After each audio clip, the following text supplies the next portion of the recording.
Hi there. Today I'll be painting a portrait using only the palette knives. No way, dude. You can't do that. I think he can. He's the master of oil paintings. Let's find out. Normally, the first thing you would do is to make a nice line drawing of the face. I do not do that. What I would do is to put some paint on the surface, not from the palette but from the paint tube. Okay, I use the paint tube and put them directly on the canvas surface.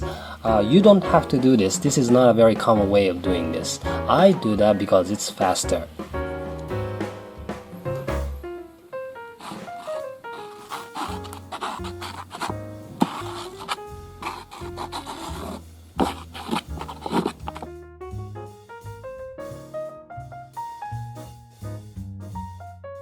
It looks like a dog, but I'm not painting a dog. I'm painting someone's face.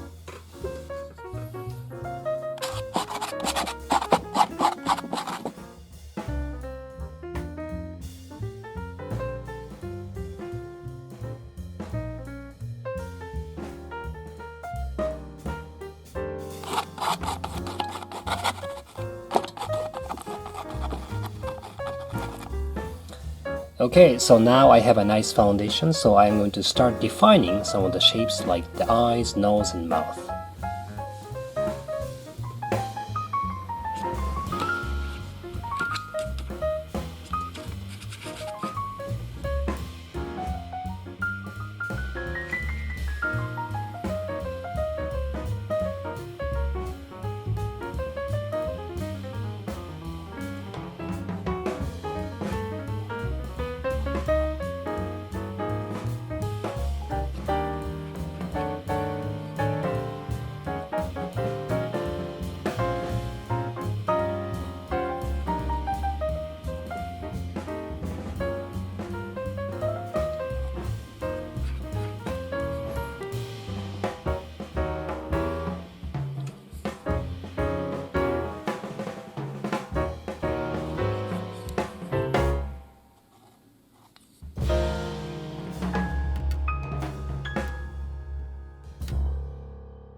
Okay, so now I'm roughly half an hour into the painting, and as you can see, I got a nice foundation already.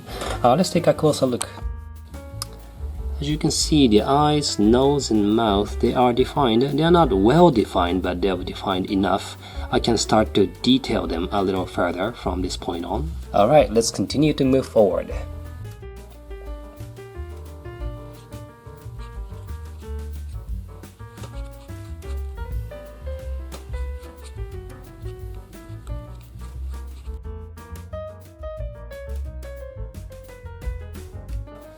So what I'm doing now is to apply the paint with this palette knife, okay, on the surface, kind of like, give a lot of paint on the surface like that, okay.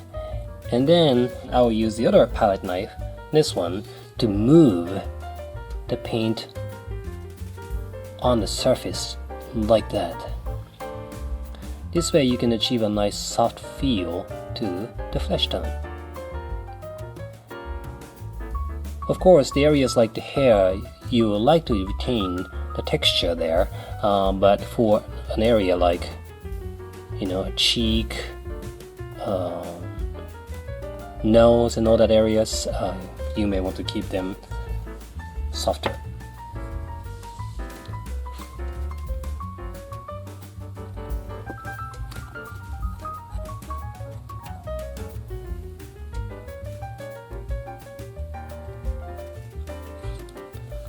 So the areas like the cheek, nose, and the chin, you may want to keep the tones soft, so smoothing out is somewhat important.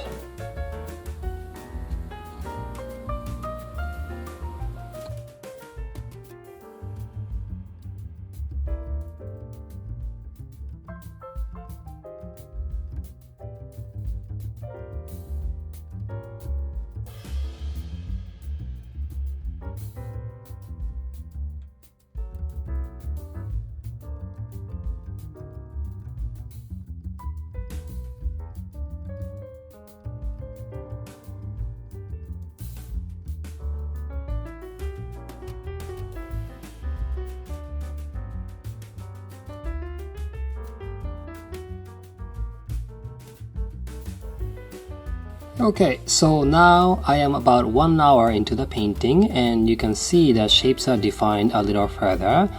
She's looking now better. You can tell that highlights, areas like this, that, they are sort of smoothed out with the palette knives. And with the edge like that, you may want to keep that softer, so you don't want like super crisp edge there. With the hair, I'll try to keep that loose. You can see an area like that, the paint going off the shape. Don't worry so much about that. I'll try to soften that, but it's not really that important. What's important is the focal point, in this case the face. Make sure the face stands out, and everything else is like supporting that.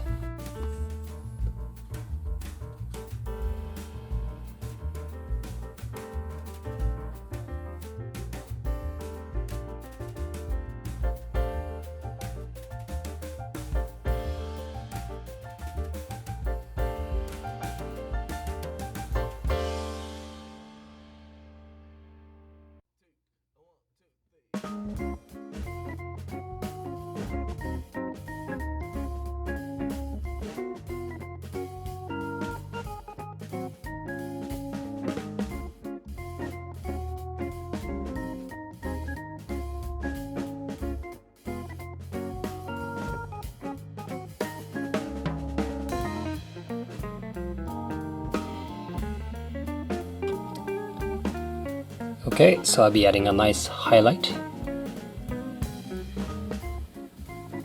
There's one there. Okay. If that turned out big, then you can always change the size by chiseling from outside. You can always move the paint on the surface of the canvas. Yeah, that looks kind of big, so I can always fix that.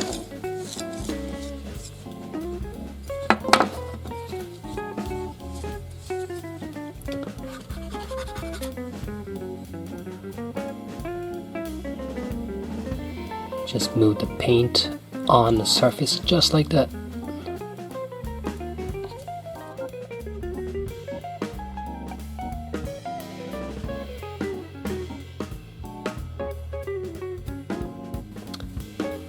Okay, try giving a nice highlight on the lower lip too.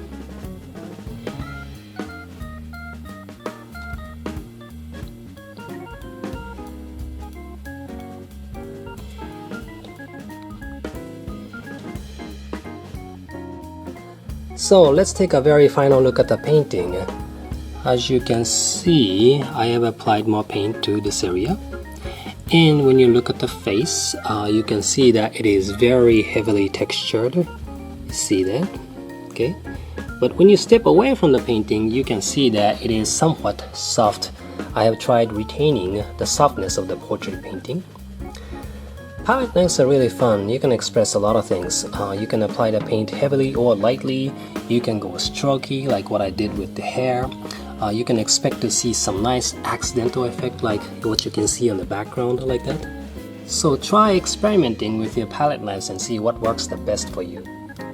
Anyway, thanks for watching and see you again soon.